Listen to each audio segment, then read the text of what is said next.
As a young girl who lived in New York City most of her life, moving to Florida was a big culture shock. The lack of public transportation was disappointing because I grew up taking the trains and buses to every borough. Now I would have to walk 40 minutes to an hour just to go to the mall across dangerous highways and intersections. Hi guys, today I'm here with Anthony. Alex. So, what do you guys think about the lack of public transportation in Florida? I think there could be more transportation within the state. I'm coming from New York, where there's obviously a lot of transportation, like train and whatnot. And I think that Florida could do better in adding more transportation systems. I agree with him. I think that it would raise a lot of opportunities for many people, especially considering that over the years, prices have been going up and cars have been getting more and more expensive. So people have less access to those means of transportation. So adding public transportation would overall benefit our communities and just the state. I agree. According to healthaffairs.org, officials say inadequate public transportation can increase social isolation, particularly for older populations and people with disabilities or others who do not drive. This can increase the risk for early mortality, depression, and dementia. Safe Routes to School is a new federal program that brings together many different elements that have been building over the years.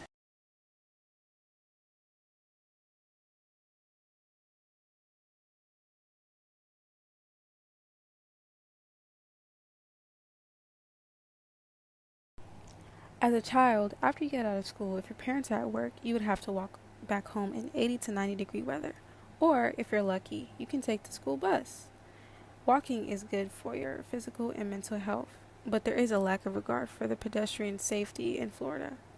As I said before, only recently sidewalks were built in some areas of Hollywood. Most kids had to walk on the sides of roads or on other people's properties, which is very dangerous in this day and age. To take the bus, you would have to wait for some time, as the bus usually comes only 40 minutes to an hour. So if you miss the bus, you're out of luck. Compared to the MTA, it takes 10 to 40 minutes for the next bus or train to arrive because of how accessible it is. Hi, so today I'm here with Tanya, Kira. So what do you guys think about the lack of public transportation in Florida? I really think that they're not paying the workers enough, so that's why there's not even a lot of public transportation around in Florida. So, yeah. Yeah, I agree with her, especially through everything that happens, on buses too. Yeah. They just need to get paid more. The safety and security and all that. Yeah. Okay. In conclusion, the transition from New York City to Florida has been a significant cultural shock, particularly due to the limited public transportation infrastructure. This shift not only affects convenience, but as highlighted by health authorities, can contribute to social isolation and health risks for vulnerable populations. The recent Safe Route to School sidewalk project in Hollywood demonstrates a positive step, but there's a broader need for pedestrian-friendly initiatives. Considering the high costs associated with owning a car in Florida and the challenges faced by those relying on public transportation, there is a pressing call to action.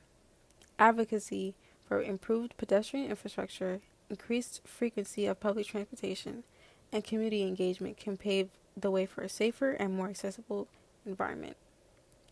It is essential to prioritize both physical and mental well-being by fostering a transportation system that accommodates diverse needs and promotes a healthier, more connected community.